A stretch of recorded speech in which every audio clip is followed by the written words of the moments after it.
Salve, salve, entusiastas do agro. Começa aqui mais um Rotação de Cultura. Renato, obrigado pelo episódio. Boa sexta para todos. Boa sexta-feira para todo mundo aqui. Começa agora mais o Rotação de Culturas. Lembrando, né, que só seria possível, né, não só seria como é possível aqui com a parceria do Notícias Agrícolas junto com a Mac4. E antes da gente entrar aqui no quadro, Renato, acho legal a gente falar um pouco do anuário, que é rápido, né? O anuário agro da Adimag acontece esse ano, no mês de novembro, onde a gente está cadastrando os principais cases de marketing do agronegócio para a gente realmente premiar as empresas que vêm fazendo a diferença na comunicação junto ao produtor. Então, aqui na tela aparece para vocês, né, um QR Code para vocês acessarem, cadastrarem os cases de vocês e concorrerem junto conosco no dia 12 de novembro. Mas queria que todos vocês, né, empresários, executivos, cadastrassem seus cases para que a gente consiga, junto com a Adimag, promover um evento que no passado já foi bem legal, né, Renato? Legal. Ô, Diogo, e hoje vai ser muito legal nessa rotação de culturas, porque eu sempre falo que você fica melhor quando você tem competidor melhor que você. E eu tive a sorte ou o azar, né, de ter sido competidor do nosso convidado hoje. Sou um fã da empresa que ele lidera. Sou fã da guinada que eles fizeram, né? Eu conheci eles quando eu morei em Londrina, né, num competidor deles.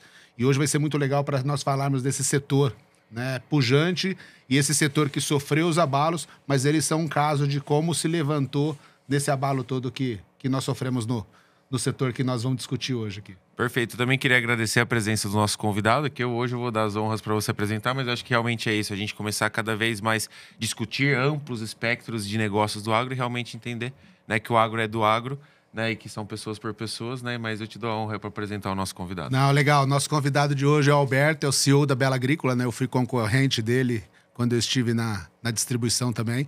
E a primeira pergunta, Alberto, é você falar um pouquinho de você e falar... Eu estava perguntando, como que um engenheiro naval veio para o setor do agro, né? Como que você aconteceu a sua carreira e como que você chegou na Bela Agrícola e hoje ocupa a posição de número 1 lá, né? Legal, pessoal. Primeiro, agradecer aqui o convite, Renato e Diogo, e parabéns pelo projeto. Eu acho que a gente precisa realmente trazer informação para o setor e o projeto de vocês aqui dá uma clareza e traz muita informação para a nossa audiência. Então, como você comentou, Renato, eu não sou originário do agro, né? Minha primeira formação foi engenharia naval, depois eu fiz direito. E eu peguei uma época onde a engenharia naval no Brasil estava passando por uma reestruturação. Você ainda não tinha entrado no boom das plataformas da Petrobras. A Sudene já tinha suas dificuldades financeiras, então não tinha mais projetos. E quem estava atraindo muitos engenheiros navais eram as instituições financeiras pela capacidade analítica do engenheiro, né? Eu acabei indo para uma instituição financeira. Na sequência, um time que tocava a mesa proprietária do banco me convidou para sair e montar uma gestora de recursos. Foi aí que, junto com um dos fundadores, né, da família fundadora da Bela Agrícola, o Flávio, eu fui para uma gestora. E aí acabei ficando 10 anos nessa gestora. O Flávio saiu antes para profissionalizar a Bela Agrícola e ele acabou me convidando também para o projeto de profissionalização da Bela Agrícola. E eu falei, poxa, mas né, uma pessoa como eu, perfil um pouco mais analítico, conhecedor aqui de setor bem regulamentado, vou fazer no agro. Falei, não, vem aqui que você vai ver que tem cada enxada vai te dar aqui umas 100 minhocas, não uma só. E foi o que a gente viveu de experiência, assim, uma experiência gratificante, um setor assim, que eu me apaixonei realmente, né? Pessoas muito boas, pessoas que te recepcionam bem, um setor que tem necessidades, como a gente vai comentar aqui, né? De melhorar o ambiente de negócios, com certeza. Mas aí eu brinco, e não é brincadeira, não, foi real mesmo, né? Eu falei assim, que melhor do que fazer um MBA é você fazer um MBA na prática, que foi o que eu tive de oportunidade na Bela Agrícola. Que legal. E só para aproveitando, Alberto, como que tá a Bela Agrícola hoje? Conta um pouco da Bela Agrícola, né? Quantas lojas, colaborador, claro, né? O que vocês fazem que acho que muita gente do Cerrado não conhece o que é a Bela Agrícola aqui no sul do Brasil, né? Legal. Então, a Bela Agrícola esse ano completa 40 anos. Né? 40 anos. Ela foi fundada, né, por um empreendedor aí que o Renato com certeza conhece, que é o João Colofatti. Ele é um cara muito entusiasmado com o setor, tem ideias muito interessantes, mesmo sem ter o conhecimento formal. Eu brinco com ele, eu falei, você foi o primeiro cara que criou o conceito de M&A. Por que acontecia? Ele chegava nas cidadezinhas pequenas e convidava o pessoal que tinha a sua lojinha falava: você não quer fazer parte de um grupo junto comigo? Que legal. Entendeu? E aí ele começou a convidar os donos dessas lojas que se tornaram gestores da Bela Agrícola. Então a Bela Agrícola tem um modelo de negócio, né, que é conhecido como revenda, e pela característica da região, nós somos uma empresa de nicho territorial, né? Atuamos na divisa de São Paulo com o Paraná, temos o norte do Paraná, Campos Gerais, que é o sul do Paraná, e vamos até o noroeste de Santa Catarina. Nessa região, a gente oferece o pacote revendendo produtos, né, defensivos químicos, sementes, fertilizantes, produtos especiais, biológicos para o produtor rural, que é um produtor rural que, comparado ao módulo do Cerrado, como você bem colocou, ele é pequeno. A nossa escala, a gente já calculou, para vocês terem ideia, é 1 para 10. 1 para 10. Então, assim, a gente acaba tendo 10 vezes mais clientes que uma revenda de um volume de faturamento similar no Cerrado. Se uma revenda ela tem 900 clientes, a gente precisa ter 9.000, entendeu? Então, é um pouco disso. Então, você tem como se fosse o varejo do agronegócio focado nas culturas aí de soja, milho, trigo, né? Sorgo entrando agora também, um pouco de feijão e amendoim. Então, é isso. Tem esse desafio de você ter a regionalidade, né, de cada uma dessas comunidades que tiveram origem de colonização distintas, né? Muito, obviamente, europeu, italiano, japonês, né? Tem cidades no Paraná, você sabe que só tem japonês, açaí. Sim. Então, você precisa aprender a trabalhar com esse time que conhece a realidade local. E nós temos também as unidades de recebimento de grãos. Hoje são 52 unidades de recebimento de grãos e nós trabalhamos com mais 18 de terceiros. Tá? Por quê? Porque esse produtor rural, diferentemente do Cerrado, ele, em sua maioria, com muito poucas exceções, não tem armazenamento local. São 60 pontos, então. Exato. Legal. Eu queria já entrar um pouco também nessa parte de carreira, até para a gente fazer a construção de ideia de Bela Agrícola.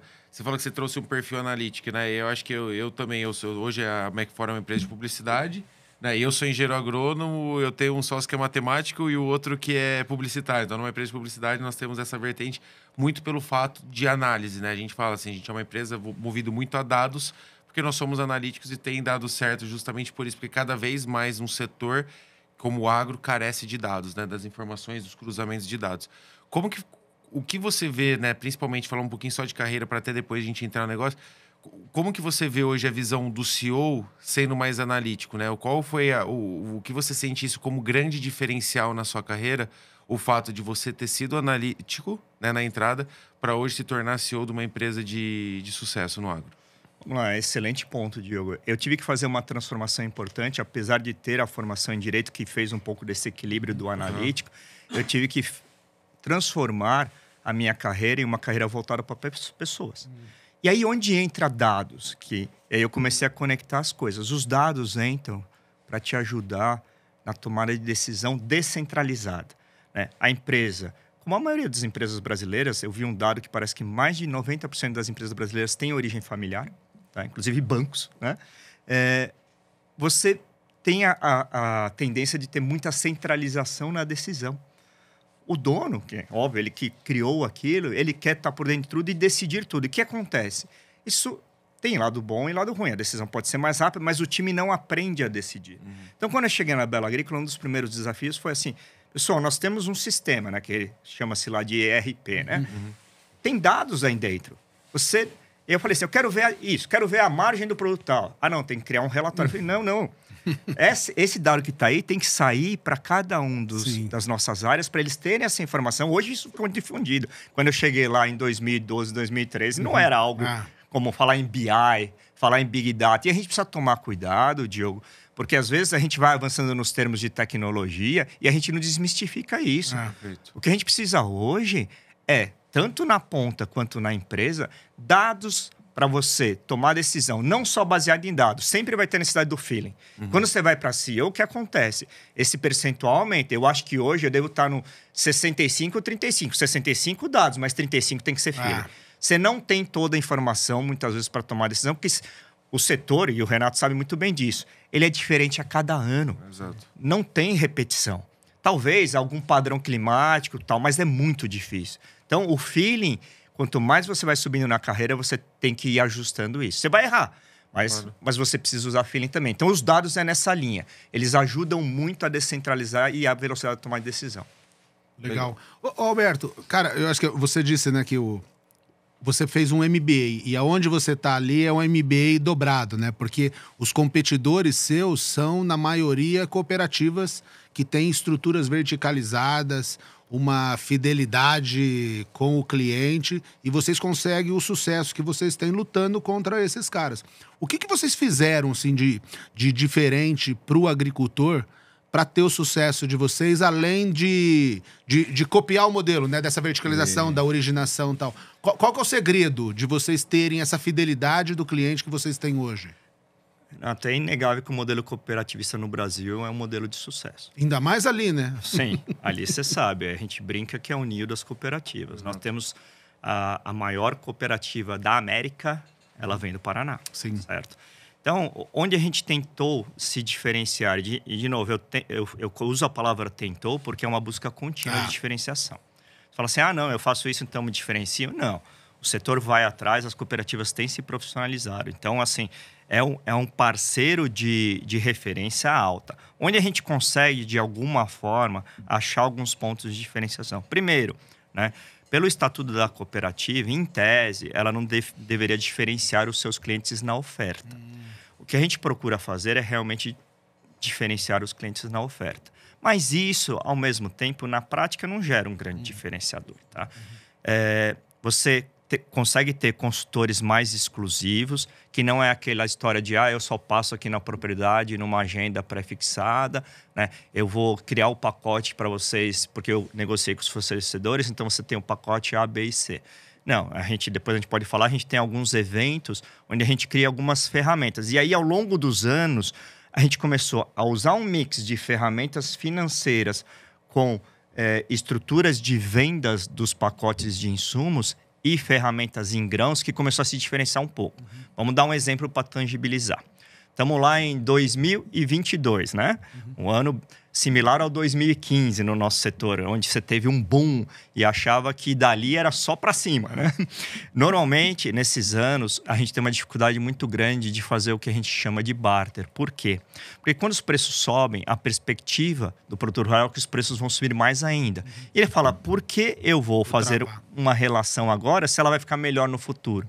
Aí nós viemos com a seguinte ideia, porque assim, tanto para a gente quanto para eles, é interessante o barter. Porque você não sabe se o preço vai continuar subindo. Travar os custos, né? Exato, é uma ilusão. E para a gente, ajuda na mitigação de risco de crédito. Então, assim, tem um ganha-ganha aqui. Então, a gente falou o seguinte, perfeitamente, vamos fazer. E se eu te fornecer uma opção, é complicado falar esses termos técnicos, a gente mudou um pouco a nomenclatura. Simplificou para ele, né? Travamento de custo de produção max. O que é o max? Você participa da alta. Então, assim, você vai pagar por isso 2%, 3% a mais no seu pacote, sim.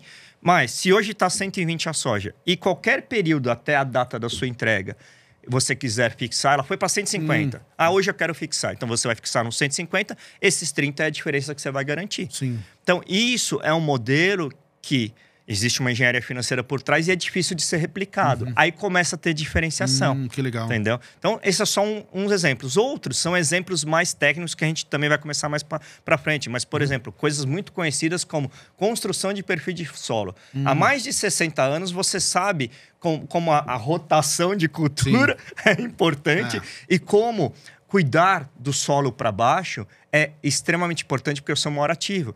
E isso é muito bonito na teoria, mas na prática não estava sendo feito. Então, nós segregamos um projeto piloto e estamos aumentando o número de clientes. Quando teve 2022, guerra, Rússia, Ucrânia, escassez de fertilizantes, preços lá em cima, nós tivemos, não muitos, mas 18 produtores nossos, tá, que não utilizaram fertilizantes e colheram melhor que seu vizinho. Olha, porque vocês trabalharam a construção do solo. Exato. Reserva de nutriente. Então, é isso. Muito legal. Boa, eu quero entrar num ponto, assim, acho que é um pouco polêmico, a parte principalmente, né, do ambiente. Acho que ano passado a gente estava discutindo muito, né, o ano da RJ, esse ano também bastante RJ.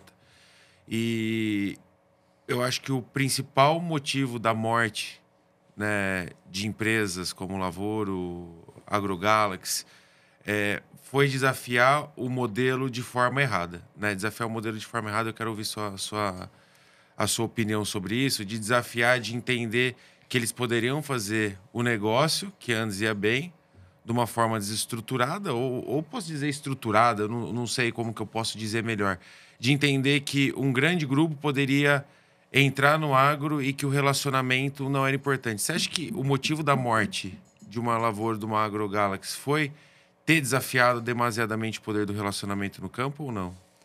Olha, eu tenho uma opinião particular, né, que sempre são algumas variáveis, algumas não têm controle, né, como o ajuste de ciclo. Então, vamos colocar um contexto só para entender um pouco melhor. Bela Agrícola, né, vem lá de 1985. Então, o Renato sabe bem, melhor que eu, porque eu não estava antes no setor, quantos ciclos de ajuste se passou. O Paraná, o sul do Brasil, hoje não opera em dólar, justamente porque teve uma tremenda crise onde o setor teve que se reajustar.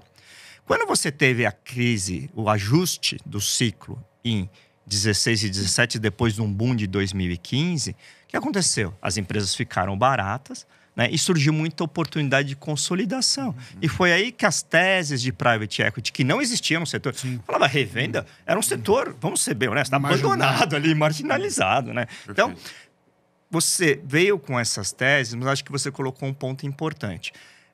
A mudança é necessária, fundamental para a gente poder ir aprimorando, né? O ambiente de negócios tem que ser melhorado, mas a velocidade e o timing tem que ser cuidadosos. Por quê? O agro é um setor conservador no Brasil e no mundo. Tá? Ao mesmo tempo, o perfil das pessoas é um perfil acolhedor. Tá? Então, o que gera isso? Gera uma contrapartida que você não é que nem você está aqui em São Paulo e eu vou falar assim, Diogão, você vai fazer isso? Você fala assim, não, eu não vou fazer isso por isso, por isso. No agro é um pouco diferente, o cara fica quieto, mas no bastidores ele não faz. Sim. Então, assim, não adianta você criar uma velocidade de mudança muito grande se você não traz as pessoas juntos. Perfeito. Então, você tem que explicar, convencer e medir. Então, você precisa falar para a pessoa, você entende isso? Faz sentido? Cria valor? Vamos fazer junto? Quando você compra o buy-in, né, aí sim as pessoas fazem. Então, esse foi o primeiro ponto. Uma estratégia muito rápida. E lembrando que você tinha empresas distintas que estavam sendo unidas com culturas distintas. Muitas vezes até concorrentes, diretos, uma de frente para a outra, né? Então, vamos dar um exemplo nosso aqui, né? Então, fizemos uma fusão de AgroSem lá atrás com Bela Agrícola. Então, como é que você comunica com esses times? Que no campo eles eram competentes. Exato. Então, tem tudo isso. Isso são casos reais. O segundo ponto é, para apoiar esse crescimento, você se baseou em quê? Em estruturas do mercado financeiro, que não eram muito utilizados. O que tinha no agro era os bilaterais de bancos, o apoio do governo. Então, o que você fez? Você criou uma estrutura que você trouxe investidores para a mesa, sendo lançamento de ações no mercado de capitais e sendo estruturas de crédito, CRA, Agro, né? Então, você trouxe... Quando você traz outras contrapartes, você deve satisfação para esses investidores. Só que eles nunca essa cadeia junto, consolidadores e investidores de dívida, investidores de equity, tinham passado pela crise do setor. Nem imaginavam que podia ser tão significativo assim. Quando você entrou no ciclo 23, 24, depois do boom do 22, 23, né? E aí a coisa começou a aparecer com uma inadimplência altíssima. Então, você tem que pensar o seguinte, por que a Bela Agrícola ainda acaba sendo uma empresa de nicho? Vocês não gostariam de estar no Brasil todo? Óbvio que eu gostaria. Mas como é que eu vou controlar um índice de inadimplência que em um ciclo ele dá um pulo e eu não tenho capital suficiente para absorver isso, pessoal? Então, informação pública, tá? Informação pública para a gente não errar a parte legal aqui. Você olha lá, AgroGalaxy, 1,4 bi quando anunciaram ali, em créditos, em dívidas não recebidas. 1,4 bi, você fica à vontade. Quantos anos, Renato? Por quantos anos do lucro? Entendeu? Então, existem alguns fatores que têm a ver com isso que você colocou. Tomar cuidado com o time, porque assim... E aqui é muito fácil julgar quem está de fora. A gente tem que tomar cuidado com isso, né? Engenheiro de obra pronta. Exato, porque você sabe, agora tem o viés do que já aconteceu, mas tem que tomar cuidado. Então, primeiro... Você tem que usar expertise do time local, sim. Você tem que convidar eles para mudança. Mas se você faz isso top-down, eu já tive essa experiência, por isso que eu tô falando. Sim. Toda vez que a gente fez top-down, a coisa não rodou. Não rodou, entendeu? Desde coisas simples, vamos tirar pagamento de cheque para produtor. Demorou uns 3 anos. Você tem que ser gradual, Você tem que ser gradual, você tem que comprar um time, você tem que pedir para eles explicarem o que está dando certo, o que está dando certo. Então, só que você tem que ter paciência para isso. Então, acho que assim, num contexto geral, eu diria que esses foram os principais fatores, tá? Não, eu também, né? Eu sempre falo assim que eu poderia hoje falar, eu avisei. Eu também não sou desse cara do avisou, mas tem muitas coisas que eu não faria. E tem muitas coisas que você fez, que você tomou decisão na hora certa, que deveria ter feito, né? Acho que, né, você reduziu os custos da sua organização, você diminuiu os níveis hierárquicos da organização, você racionalizou as lojas, né? Eu lembro quando eu fui pro Paraná, vocês tinham o mesmo número de lojas que tem hoje. E eu acho que eu tinha 32. Eu disputava com o Flávio e com o velho da van quem abria mais loja. E o modelo mudou e as pessoas não enxergaram que o modelo mudou. Eu acho que você fez um turnaround quando você assumiu, que você falou, não, a primeira coisa que eu preciso fazer é racionalizar. E outra coisa que vai vir a pergunta agora é, os distribuidores, eles são muito reféns de marcas. E você tinha uma marca lá que você era uma marca muito importante. Como que você fez essa migração? Porque você deve ter tomado uma decisão muito difícil, porque seu time era alinhado com essa marca, você teve que trocar de marca. Você falou, cara, a marca Bela Agrícola é mais importante do que qualquer marca aqui. Como foi isso, esse choque no time? Porque o time deve ter ficado louco, né, com você, né? Foi bem, mas sempre foi excelente. Eu lembro bem esse dia, né? E eu só consegui porque eu utilizei isso que eu comentei anteriormente. Eu tive o time comprado antes. Então, assim, o que havia acontecendo, né? Eu acho que toda parceria você precisa ter, no mínimo, duas coisas alinhadas. Valores e a parte estratégica. Então, assim, com esse nosso parceiro, que é parceiro de anos, parceiro grande, parceiro significativo, a política, não é que a gente tem algo contra a favor de qualquer política, é porque ela não estava funcionando. Então, o nível de exigência de fidelidade única nos dava menos possibilidade de alternativas no oferecimento de pacotes para o produtor, né? Principalmente na frente de defensivos. O nível de caracterização da empresa, mostrando que era como se fosse uma filial dessa multinacional, sendo que na receita total ela representava 3% só de toda a empresa, começou a entrar um pouco em algo que feria a estratégia principal da empresa, de tentar se mostrar um canal relativamente independente, porque pensa o seguinte, você vai num produtor, ele sabe que você já vem com viés para as marcas que você representa. Se você representar muito forte só uma, é difícil, pessoal. Assim, eu falo assim, eu queria um exemplo de uma empresa de um tamanho similar, não precisa ser maior, não. Tamanho similar que está funcionando no Brasil. Sim. Porque a gente vai nessa mesma linha, não tem um problema. E aí, quando a gente aproveitou um momento que trocou a gestão local dessa empresa, sentamos numa reunião dessas que eu falo que é um pouco mais difícil, falou assim, ó, conta a sua estratégia, eu conto a minha. Aí contamos as duas estratégias e a gente via que sequer tinha um ponto de convergência, era 0 pontos de convergência. Falou assim, gente, então para o bem, vamos fazer, né? Quem sabe no futuro a gente volta. Então, mas você trouxe um ponto importante. Quando eu falava isso com o meu time, eu falava assim, não, amanhã não tem mais empresa.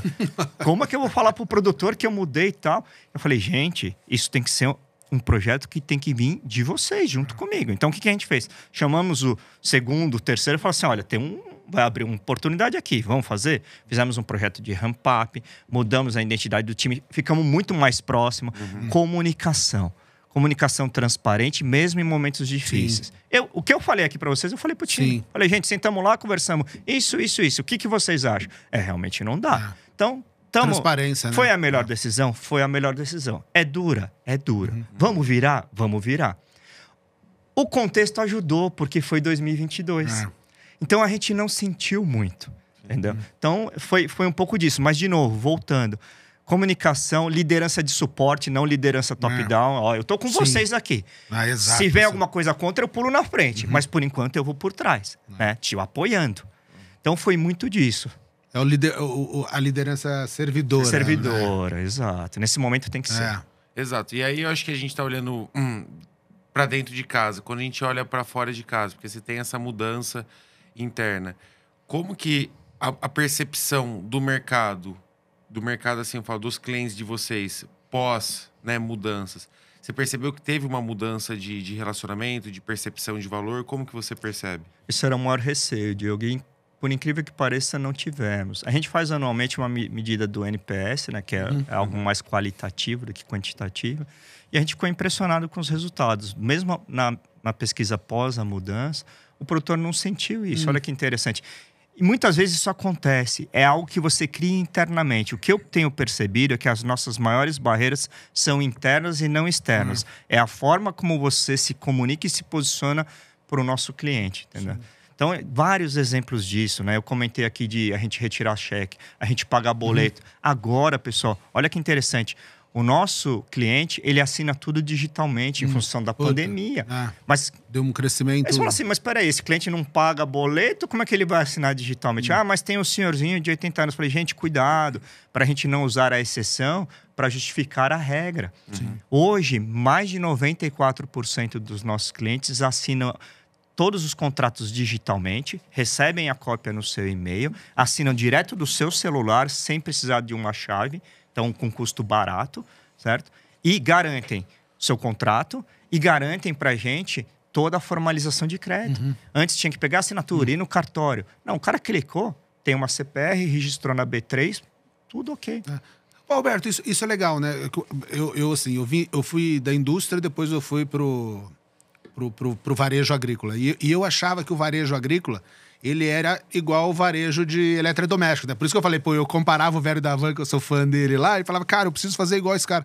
Mas nós somos muito mais parecidos com um banco do que com um varejo. Como que você preparou a sua empresa para isso que você está falando? Porque o banco hoje é digital, né? Exato. Como que foi essa migração de sair do modelo analógico para o agricultor para esse modelo digital? Como você preparou o seu time? Como foi? Como que você criou esses processos? E que momento que você enxergou que eu falo, cara, se eu não pensar como um banco, se eu não pensar em ferramenta financeira, se eu não pensar em ter transparência dos dados, né? Porque o agricultor, quando ele coloca uma soja no seu silo, você está sendo ele está colocando o dinheiro dele ali, né? Como é essa relação? E que momento você acordou e falou, cara, esse negócio aqui é muito mais pesado do que só ser um repassador de mercadoria, né?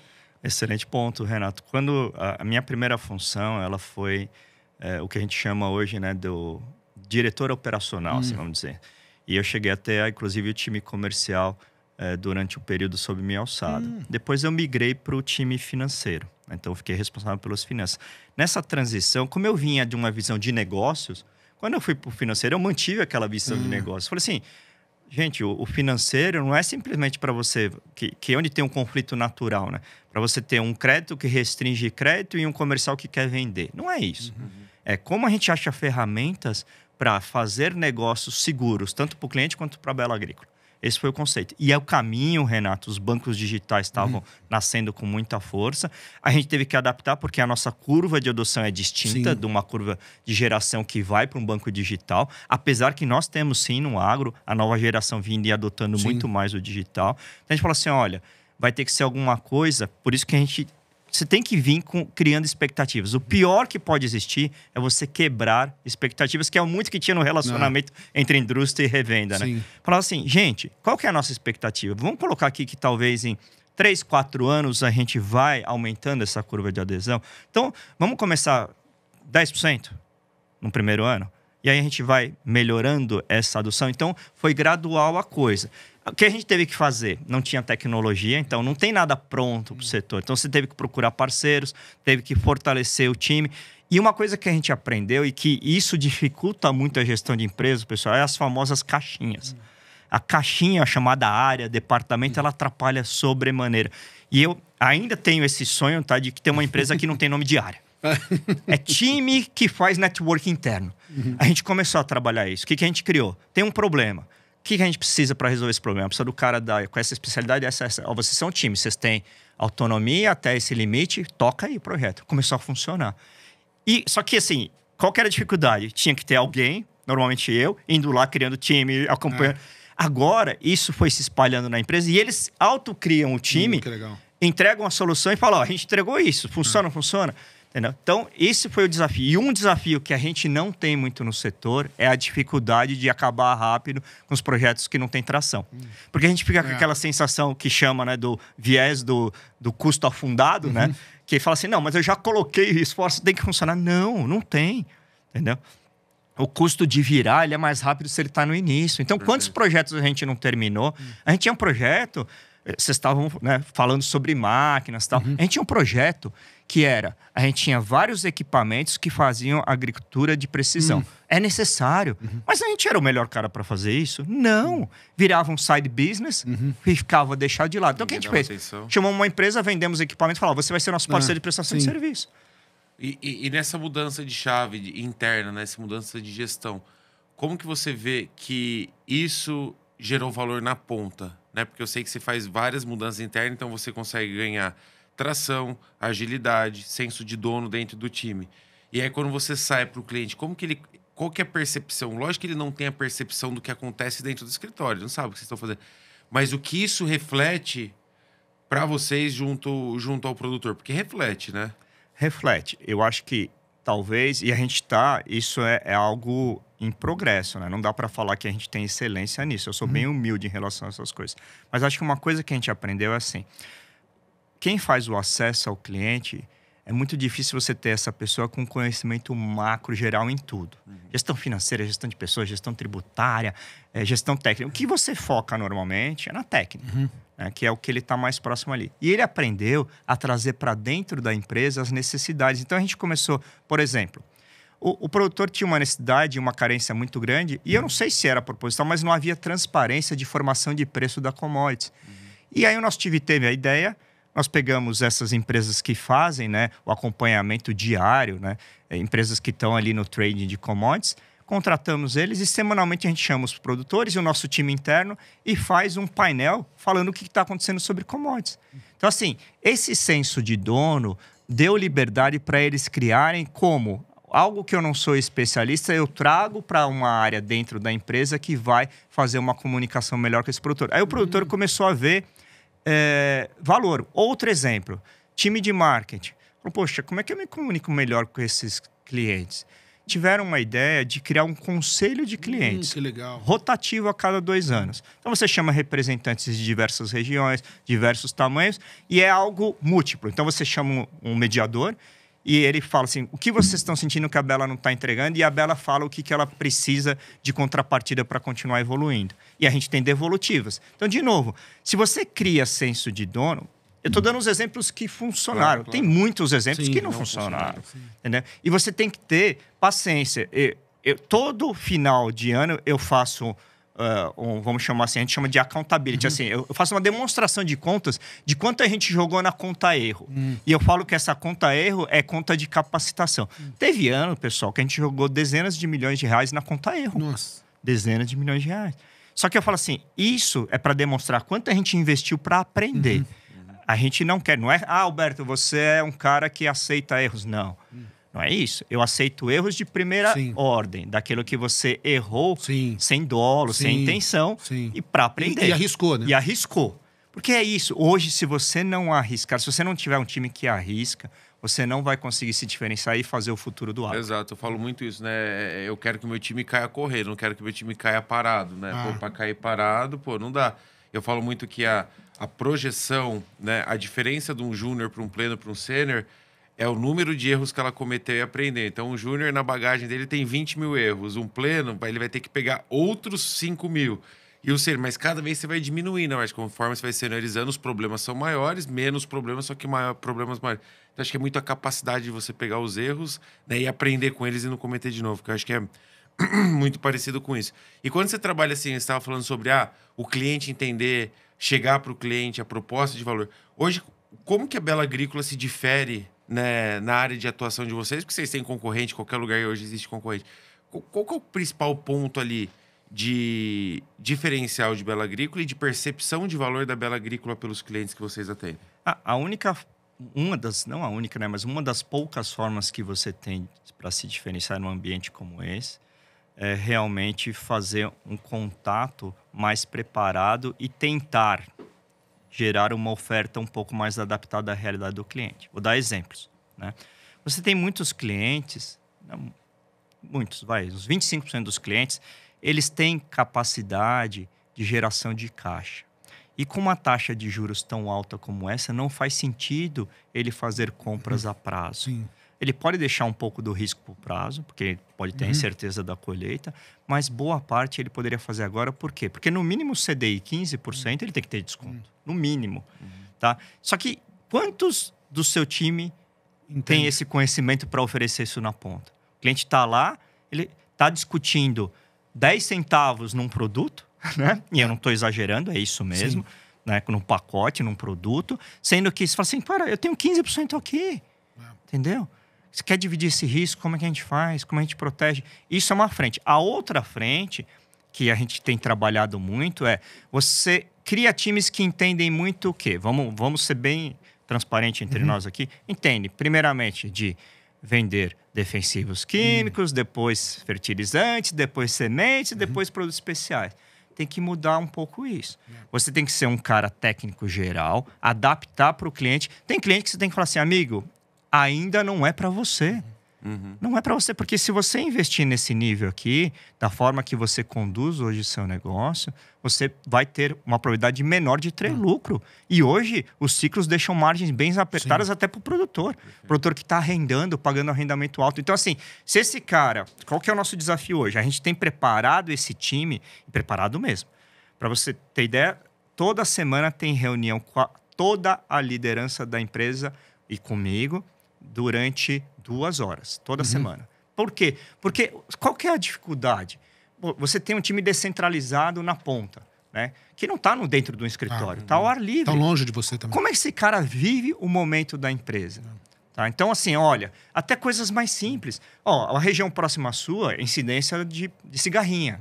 Você está alerta, então, que na sua vai chegar provavelmente? Estou falando coisas bem simples. Então, assim, mas a capacitação do histórico, o que a gente percebeu é que os nossos consultores não estavam preparados para conversar sobre commodities. Quando você vira essa chave, pensa, produtor, o Renato conhece bem, gosta de conversar do quê? Sementes, né? E commodities, como é que ele vai vender? Exato. Então, olha isso, pessoal. Mostramos um gráfico para o nosso time. Realidade bela agrícola. Eu acho que no Brasil é assim. Então, tem lá o preço da commodity. Sobe, desce, né? Perfeito. Aí você criou um gráfico de barra junto da quantidade que o produtor rural vendeu de grãos. O preço vai subindo e a barra vai diminuindo. Ele bate o topo, a barra de venda está desse tamanhozinho. Aí ele começa a crescer, a barra vai crescendo. Chega no mínimo, a barra está desse tamanho. Quando tinha que ser o inverso. Eu não estou exagerando. Então tá bom. Tá bom, não vai acertar os picos? Não vai, porque se soubesse o futuro, a gente não estaria aqui. Então, mas pelo menos ele achar um médio desse movimento e ter uma barra mais constante. E aí, por que não acontece isso? Porque o seu cara de acesso não está preparado a ter essa conversa. Então, assim, a diferenciação vem de você ter um cara que não está só focado em colocar produto com meta quantitativa. Inclusive, até ia comentar um ponto, Renato, quando você falou lá justamente dessas questões ainda setoriais, né? Dos incentivos que a gente gera na cadeia. A gente mudou. Hoje, a medição nossa para saber se a gente está crescendo ou não, sabe o que é? É a área atendida. Porque assim, eu controlo o dólar? Não. Eu controlo o preço de produto? Não. O que adianta falar que eu vendi? Vamos dar um exemplo real? Sim. Bela Agrícola 2022, sabe quanto faturou? 8,4 bi. Nossa. Bela Agrícola 2023, sabe quanto faturou? Sei lá, 5 bi. Alberto, você diminuiu a empresa? Não diminui nada. O preço. Entendeu? Então, você já tem um desafio natural de variação de ciclo de preço. Como é que eu vou ficar falando que o meu time vai vender 1 bi, 2 bi, 3 bi? Meu time vai vender o seguinte, 3 milhões de hectares para essas culturas nessa linha de produtos. Estamos crescendo ou não estamos crescendo? Então, essa hoje é a meta interna. Um exemplo de KPI que a gente teve que alterar internamente. Que legal. E a nossa medida, né? Área tratada, área atendida, número de agricultores. Não adianta a gente falar em valor no nosso setor, que senão você fica louco, né? Roberto, é muito legal isso, esse seu desafio, né? Que para mim é o maior hoje, que é pessoas. Principalmente nós no varejo, no setor, que nós temos que sair de uma venda transacional para uma venda mais consultiva. E para fazer venda mais consultiva, você tem que preparar o seu time. A minha outra pergunta é... Com todo esse barulho, né, que teve na distribuição, como o Diogo disse, né, problema aqui, problema ali e tal, olha que os investidores aqui, olha que o agricultor via Bela Agrícola, ele falava assim, pô, a Bela Agrícola é igual a esses caras. O que te tirou o sono nesse modelo e como você acalmou seu time que fala, cara, a Bela Agrícola é diferente do que está acontecendo no mercado? nós precisamos ter essa firmeza. Porque você precisou administrar muito a atenção do time, né? Porque todo mundo ruindo, você fala, pô, os caras estão te olhando. Eu tive uma crise de mercado uma vez e um dos caras que mais me ajudou foi o Flávio, né? Era o Flávio na época, o Flávio era competidor. E teve tipo um ataque especulativo. Nós era que nem banco, né? Se todo mundo tirar o dinheiro do banco, colapsa. É a mesma coisa que nós. Se todo mundo tirasse o grãos de nossos silos, ia colapsar. Num determinado momento, eu cheguei... O Flávio, né, muito mais experiente, que falou, cara, que nós temos que fazer isso, isso, isso. Eu falei, cara, é isso? Então vamos alinhar aqui, vamos fazer. Nesse momento aí, o que você fez? Quem que te aconselhou? Como que foi o negócio? Porque todo mundo vendo a bolsa das outras empresas cair, falou, pô, a Bela Agrícola tá no mesmo jeito. Como que foi isso? O maior desafio, Renato, de novo, né, uma pergunta bem complexa aqui, porque o maior desafio é o seguinte, o setor ainda traz algumas práticas que não são benéficas para nós mesmos, né? Desde na micro-região, você ter o costume de atacar, né, concorrentes. Isso não é bom para o setor. Então, assim, a primeira coisa que eu falei para o meu time foi assim, gente, aqui na Bela Agrícola tem uma regra que a gente não fala mal do outro. Não deprecia ninguém. Cada um tem sua realidade, cada um tem o seu desafio e a gente tem que respeitar. Porque se tem alguém falhando, isso prejudica o setor. Sim. E realmente prejudicou. Quando teve o anúncio da primeira RJ de um distribuidor grande aqui, o produtor rural correu para a Bela Agrícola para vender o seu grão. E aí dá aquele friozinho na barriga. Você fala, como é que você faz? Então, assim, sendo bem honesto, para a ponta, não tem muito essa história de você falar assim, eu sou muito diferente. No inconsciente, isso não entra. O que você precisa é, através do seu time, demonstrar postura. É a postura que mostra que você pode ser diferente. Então, primeiro, o setor está tendo problema, nosso time tem que estar não totalmente confortável, mas tem que estar seguro de que a estratégia nossa é a correta, né, nesse momento. Então, assim, a gente discutiu primeiro, não vamos falar o que está acontecendo fora, vamos falar de oportunidade, como a gente vira o setor, sem ser fantasioso. E arrogante. Exato. Então, assim, olha, ciclo 23, 24 difícil, 24, 25, nós falamos, olha, gostaríamos muito que a gente recuperasse, mas ainda não é agora, pessoal. A gente fez uma projeção para 26, 27. Se você começar a recuperação. Você acha que 25, 26 também vai ser difícil? Vai ser difícil. Você ainda tem muito desafio de crédito no setor. Muito. Muito de coisas legados. Agora o atual, você mantém um nível já estável, todo mundo está, de certa forma, conseguindo. Mas para adquirir novos produtos, você está com dificuldade, o que pode impactar em produtividade ou produção até. Tá? Então, tem esses desafios. Ali é postura de pessoas. Eu acho que talvez o maior ponto que a gente negligencia na gestão é como o time reage e como o time pode ser o transformador da mudança e da postura. Então, assim, só que não é simples. Se você ficar sendo um líder que só está falando e não está lendo... Eu estou aqui falando com vocês. E se eu não estiver lendo a sua expressão corporal, e se eu não estiver incentivando... Então, uma coisa que eu aprendi muito, eu parei de fazer afirmações. Eu virei meu perfil para fazer perguntas.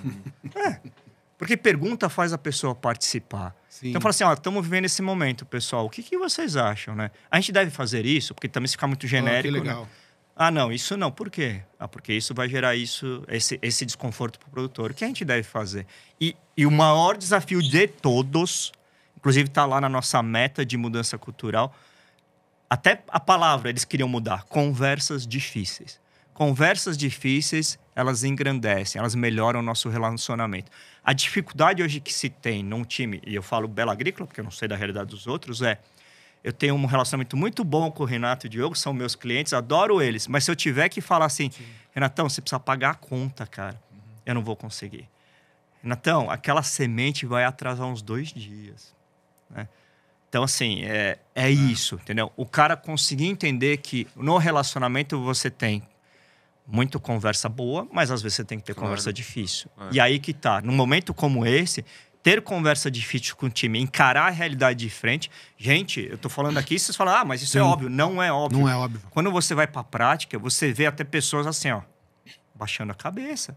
Não pode, entendeu? Por mais difícil que seja a batalha, você tem que estar consciente. Óbvio que você também tem que tomar um cuidado, e isso a gente teve muito, tá? E aí não pode ser da boca para fora. Cuidar da saúde física e mental das pessoas.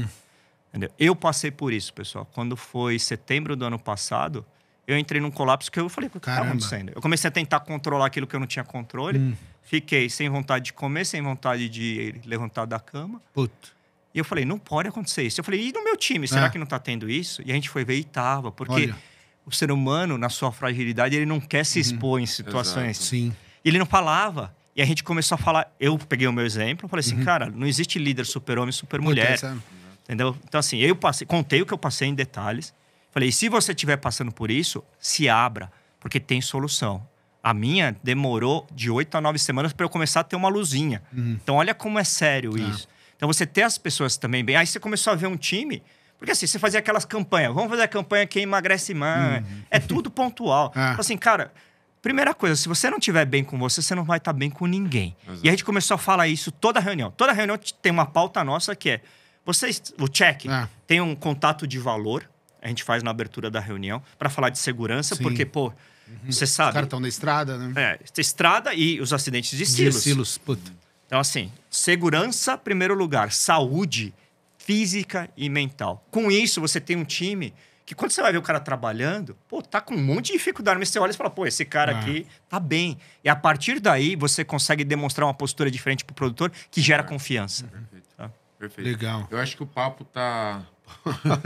muita o coisa, papo tá ótimo aqui, quando a gente passa, olha pro relógio... Sabe que o negócio, né? Esse negócio de ter tempo é duro, né? Eu vejo os podcasts legais, os caras têm que ficar lá 2, 3 horas. Eu falei, pô, e dá pra ficar 2, 3 horas aqui tranquilo. Dá pra ficar tranquilo, né? Mas eu acho que... Está na TV, nos limita. Tem o limite de grade lá. Eu acho que o papo é muito positivo a gente conversar sobre esse tipo de conduta, porque eu acho que hoje, principalmente no agro, eu falo assim para os meus colaboradores também, cara, a fragilidade te faz forte, né? Não é o fato de você chegar aqui e falar que você tá debilitado, que vai fazer eu pensar que você é ou não. Cara, você é um ser humano. Você falou setembro, março do ano passado, eu passei pela mesma coisa. Tive que ficar ausente 3 semanas ali também para me reestruturar, né, na empresa. Eu acho que isso, eu falo até o relacionamento, eu faço muito uma analogia de profissional e pessoal, né? Quando você vai casar, ele não fala só na saúde e na felicidade, né? Eu acho que todo relacionamento se fortifica tanto na fragilidade, né, quanto na dificuldade. Então, você tem um time que está aberto, entender que ele pode falar que ele está frágil, que ele está debilitado, que ele tem qualquer ponto, eu acho que isso fortifica, porque quando isso acontece, cara, todo mundo aqui é humano, né? Então eu falo assim, pô, vai se cuidar, pô, eu não quero que você fique aqui exaurindo sua saúde mental, porque no final eu vou ser prejudicado, porque aquela pessoa não vai estar entregando o máximo, não vai estar feliz e não vai estar bem de saúde. Então acho que isso é um ponto positivo que a gente, principalmente como líderes, tem que ver, porque não adianta você, o pessoal fica pensando muito, tipo, de empresário, líder, vai explorar. Não, cara, quando eu exploro muito, a pessoa não entrega, então eu tenho que ter uma consciência. Eu falo pro meu time, cara, trabalhar depois das 6 deve ser algo, assim, completamente atípico, cara. Tipo, começa o seu horário, faz um esporte de manhã, sai com a sua família, desliga o celular. Meu, o mundo não vai acabar, sabe? Impõe limites aos clientes, né? Impõe limite aos fornecedores. Porque você fala não, né? Faz parte do processo para a pessoa entender que você é uma autoridade. Cara, aqui é o limite tal. A pessoa vai puxando. E no final das contas, o problema daquela pessoa que sempre dá o limite não é do cliente que exige ou do fornecedor. É muito de você não colocar limite e automaticamente aquela pessoa fala, se ele está fazendo é porque dá, se ele está fazendo é porque faz. Não faz por maldade. Até o momento você fala assim, aqui ultrapassou um pouco, vou maneirar. E a pessoa vai entender porque você também coloca um limite. Eu acho que para a gente fechar, esse papo foi bom. Queria agradecer, Alberto, aqui a sua presença, né? A presença sua também, Renato. Sim. Obrigado por mais um episódio. Acho que você pode fazer as finalizações. Não, Alberto, eu gostaria de agradecer, né? Eu falo que, estava te falando, né? Minha última posição de CEO foi em dezembro, agora eu tô como palpiteiro, né? E como palpiteiro, você fica olhando as gestões das empresas. E se eu já era fã do trabalho que você está fazendo, eu fiquei mais fã ainda. Porque eu acho que o líder tem que pensar exatamente no que você está pensando. Acho que nós temos que mostrar que nós não somos super-homens. Eu acho que nós temos que capacitar o nosso time para fazer as melhores coisas. E temos que ser franco nas conversas, né? Pô, se o fornecedor não está alinhado com você, você tem que ir. Então, parabéns pelo trabalho, cara. Que continue, né? Acho que iluminando as pessoas do jeito que você está iluminando. E principalmente fazendo a Bela Agrícola viver aí mais 40 anos, né, de história. né, eu falo assim, como eu disse, né, os competidores te fazem melhor e o que eu aprendi tendo você, né, tendo o Joãozinho, né, tendo todo aquele, né, o William, cara, tanta gente da Bela Agrícola lá que eu falo, cara, eu aprendi muito e sou fã de vocês e tô mais fã ainda. Obrigado, viu? Eu que agradeço, parabéns pelo projeto de vocês. Como eu falei, o setor precisa disso, precisa de comunicação. Precisamos trazer a mensagem do agro para o Brasil lá fora. Temos que ser defensor desse setor aqui, tá? Muito obrigado e uma excelente jornada aí para nossa audiência nesse setor agro, que é o setor que vai tocar o Brasil daqui para frente. Um abraço. Ajuda a tocar. Acho que toda a audiência nossa aqui que está presente também tem a mesma ambição e propósito quando a gente olha para o agro, né? Que é realmente fazer esse setor cada vez mais brilhar, oportunidade. Somos 30% do PIB hoje e às vezes a gente fica olhando ainda com a síndrome do vira-lata, como se o agro não fosse aquilo que poderia ser, né? E, de novo, gente por gente, né? Pessoas por pessoas, um agro cada vez mais eficiente. E eu queria agradecer também a presença de toda a audiência que ficou com a gente nessa tarde de sexta-feira aqui no Notícias Agrícolas, não deixando de falar de novo do anuário, que acontece agora no mês de novembro, né? As inscrições dos cases vão até outubro, onde a gente vai realmente premiar e fazer uma relação de network aí junto com os principais executivos que têm feito a comunicação, marketing de forma efetiva para o nosso setor. De novo, agradecer a Notícias Agrícolas, agradecer Renato por mais um episódio, toda a audiência que ficou com a gente até agora. Obrigado e boa tarde. Até a próxima.